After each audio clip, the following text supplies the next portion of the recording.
Hello, everybody. This is Lonk the Saint, and welcome back to yet another Ladder Thursday. I just realized the other day that I've never actually played a Fires of Creation deck here on Ladder Thursday. I don't know why I've gone so long without playing one, but I'm going to change that today. Today, I'll be playing a Fires deck, and the deck I've chosen to play is one that was created by one of the old school players, one of the master deck builders out there, Arrowbird. So this is a deck that's blue-yellow with a dash of green, and it's turbo because we're trying to accelerate our mana using artifacts such as Norn Data Core and also Deipner Band. So both the Data Core and Deipner Band can up our mana. We're hopefully going to have a ton of mana each turn, just keep play out big threat after big threat, and just go over the top of the opponent in spectacular ways. And that's going to be tricky to do here because our opponent's playing green-yellow control. So let's dive on into the action. We'll see how this deck does.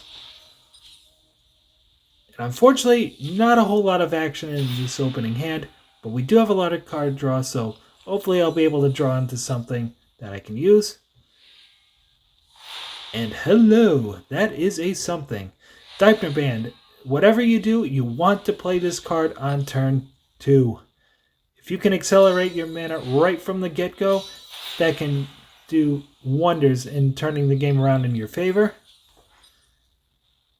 So as you can see here, each time our opponent plays a minion, we're just going to keep upping our mana. So here we are on turn 3. And we're going to have 4 mana to start the turn. And we can burn a card, we'll go up to 5, and play out a Model of Duality. That way each time we play out a minion now, each time we play 2 minions, we'll be able to draw a card. And plus we also have some protection for the Deipner Band because the model will now take damage first.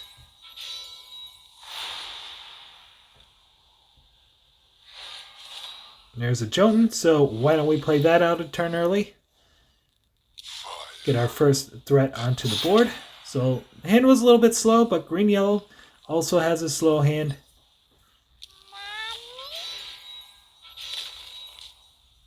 Now, Deipner Band is just getting us all sorts of mana.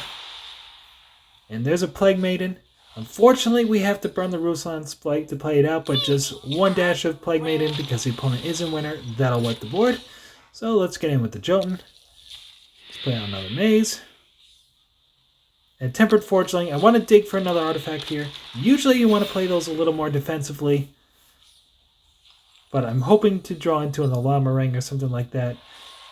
And I did find an Orbital Jamming Satellite, so that will be the play next turn. We'll see how much more extra mana we have to do stuff.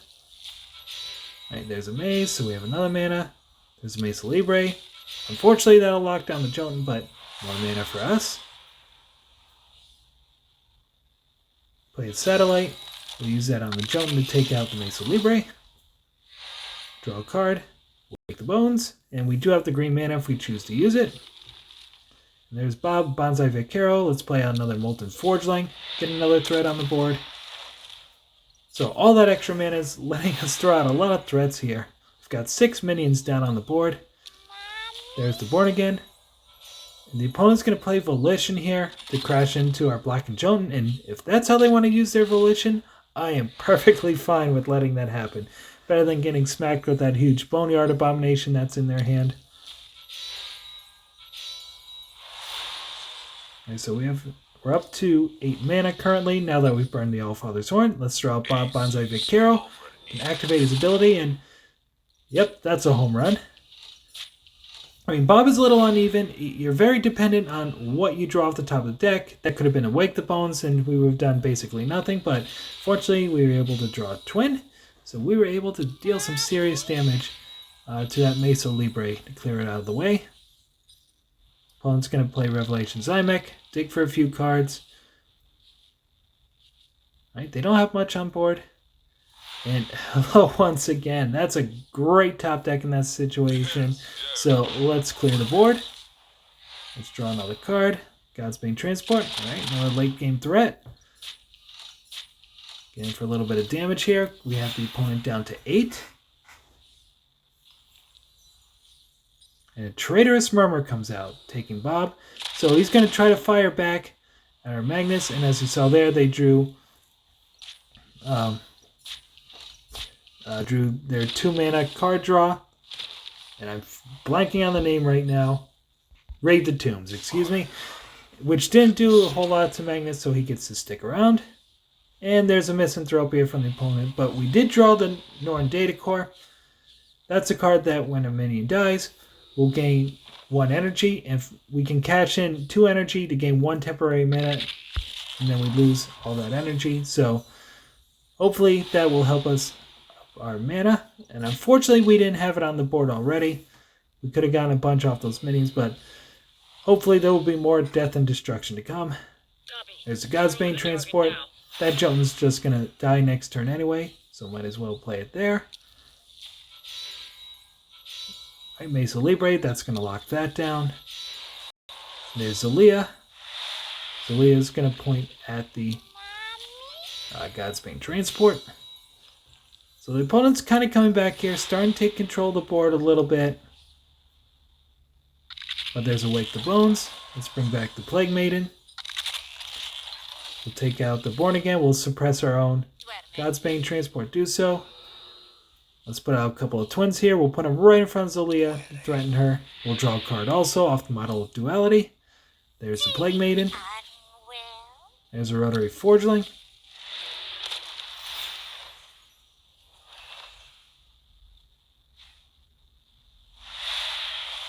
Alright, so that's going to target one of our twins. There's a Tangle Skein. That's a little bit trickier to deal with. Alright, Volition on Zelia. I think the opponent meant to use Zelia's ability, maybe to plus the Tangle Skein. I don't know. Either way, it didn't quite work. So I'm not exactly sure what the opponent was going for. But we can use Plague Maiden to get Tangle Skein lower enough to take her out and also take out the Zelia. So Plague Maiden helping us control the board. We'll cash in our Norn Data Core to play the Revelation of Zymek. Let's replenish the hand. And I have burned 2 green mana. Normally you only want to burn 1, but I want to up the mana, and this is an interesting play from the opponent because each snake that comes out is going to up our Deipner Band. So we're at 5 mana already. 6 mana, and our turn hasn't even started. Now our mana is going to replenish, and we are up to 16 mana to start the turn. I feel like Johnny Depp in that scene in the movie Blow where he doesn't know where to put the cash because every space in the house is stuffed with it. You gotta figure out a way to spend 16 mana. Unfortunately, I don't have the Real Blight, otherwise I could just go to town with that Plague Maiden. But as it is, let's just draw out a couple of big threats here. We also have 9 energy on that Norn Data Core that we can cash into, so that will give us another 4 mana if I so choose. And there's a Misanthropia, which is going to wipe my board, but give me all kinds of mana to replenish. There's a Raid the Tombs from the opponent, so they're digging for some kind of solution here.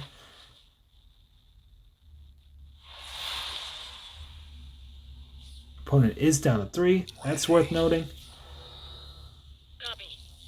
There's a Godsbane Transport. Let's draw out a couple of soldiers. There's an Olama Ring. Let's play that out. We'll cash in our Norn Data Core. We'll be able to play Black and Jotun. So, yeah, the Turbo Mana plan is fully on track. There's Iku Turso. It's going to be a little bit tricky to deal with. But it's going to get a lot easier here because the opponent's just going to give up at this point. So, you saw the power of this deck. We got our artifacts going.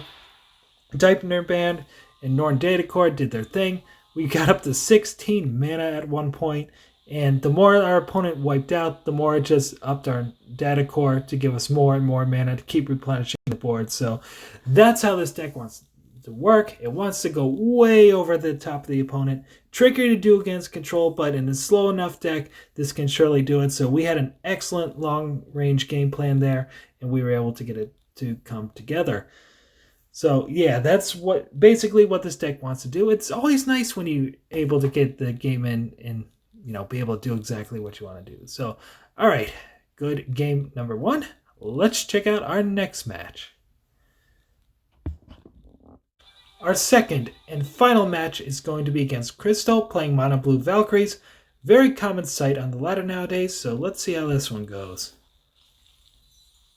All right, no turn 1 for the Valkyries. That's good for us. Because this deck's a little bit slow to get started. But as you saw from that first match, once it does, oh boy, watch out. Alright, there's Valkyrie Tough. I have the Plague Maiden in hand. So I'm actually going to just play the Maze here in the middle. Because I want the card draw off of it. I'm not too concerned about that Valkyrie Tough. Alright, Road Queen, that's going to pump it up. Alright, we'll take a little bit of extra damage here.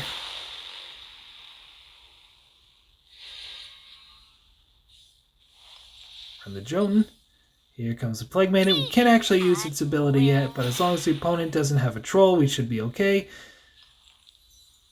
And we're not going to be okay. So, there's a Bridge Rate Troll. Maybe I should have been a little more conservative. Maybe I should have put that Maze in front of the Valkyrie Tough in that case, but they're able to take out our Maze and our Plague Maiden, and we're in some trouble here. So this deck's got to figure out a way to come back. I'm going to plop the Maze down in front here.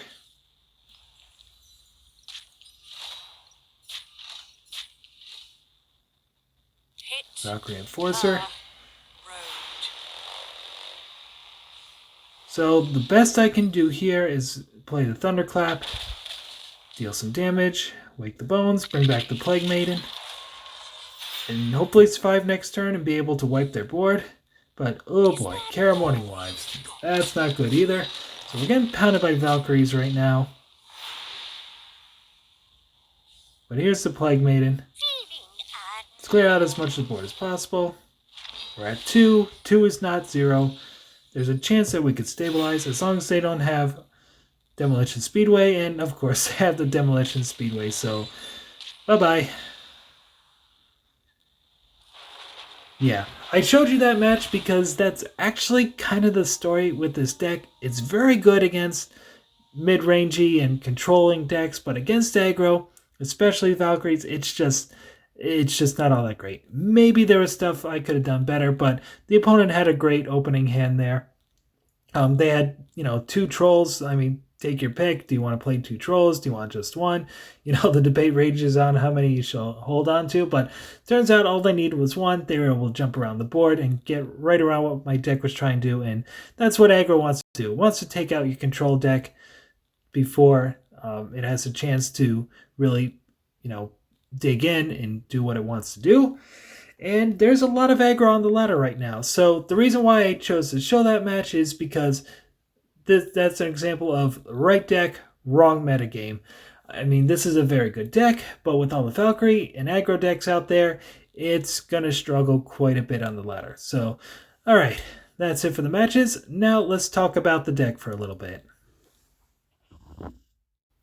So what exactly did I mean when I said right deck, wrong meta? Well, you saw from that first match against green-yellow control, this deck is pretty awesome. Like, we were able to do some amazing things. We had 16 mana in one turn. We were able to throw out big threat after big threat. We were able to go over the top of a green-yellow control deck of all things. So, yeah, this deck is amazing, especially when it gets out of Deipner Band and or a Norn Data Core early on, and it's just able to ramp its mana up into oblivion. But you saw in that second match against Mono Blue Valkyries, yeah, we just don't have a great answer in here against aggro decks. We kind of need to focus it into the long-range game plan, but, those short games against aggro decks, I mean, this can really struggle. If we get a Deipner Band or a Norn Data Core out early, I mean, maybe you can ramp up your mana, and if you have a threat or 2, you can get down those early threats and go over the top of the opponent. But the Valkyrie deck in particular, that's really tough to do, especially since the Valkyries are so maneuverable with the Bridge Rate Troll. They can hop all over the board, they can get away from your threats, and Ingrid's Storm Daughter just instantly replenishes their hand even if you board wipe them. So unfortunately, right now, the metagame is much more aggressive than it was last season.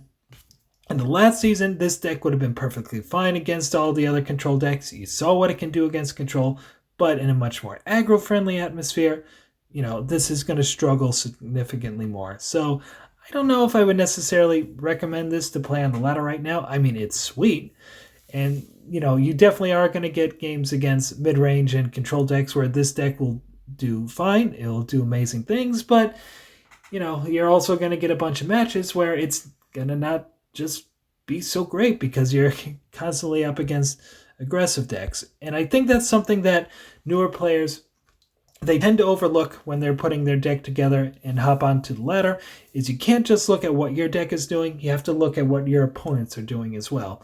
If your opponents are playing a lot of aggro decks, well, you got to kind of game plan against that. If your opponent's playing a lot of control, you got to game plan against that. You have to look at what other decks people are playing and figure out, how your deck is going to survive. I mean, there are always going to be decks that the one you create are going to do well against and ones that it won't do well against. And if it does better against most decks than not, then you're going to have a good ladder deck. But if it struggles against a lot of the decks that are on the ladder, like I think this one will, then it's not going to be so great. So the deck itself is perfectly fine. It's really a fantastic, Timmy type of deck. We can do some really big things. We can do, a lot of amazing things, especially with all the mana that we build. But, as far as being competitive on the ladder, that's a much more iffy proposition. And I think it's going to struggle right now. So, yeah, a little bit of a different episode this time. I think it's important to illustrate that point because, Aerobert's track record, he knows how to put a deck together. Like I said, there's really nothing wrong with this deck. It does some fantastic things, but the competitive atmosphere on the ladder right now, just not really conducive for this type of deck. So that's going to be it for me today. Thank you for joining me once again. I will be back next week. We'll have more Gwent on Tuesday and Mythgard on Thursday. And I don't think I have any other announcements right now. So as always, if you enjoy what I'm doing, hit that like and subscribe button below. I will make sure I leave a link for this deck in the description below. And, what do you think of it? Do you think maybe it's better against aggro than I'm letting on? Or, what's your experience playing, Fires of Creation decks? Maybe I could have played those better. I don't have a whole lot of experience with Fires of Creation, but yeah, like I said, I don't think this is going to be the greatest on the ladder, but it is a sweet deck, and I would recommend trying it because it is fantastic and a lot of fun to play when it goes off. But anywho, that's going to be it for me today, so I will see you guys next time.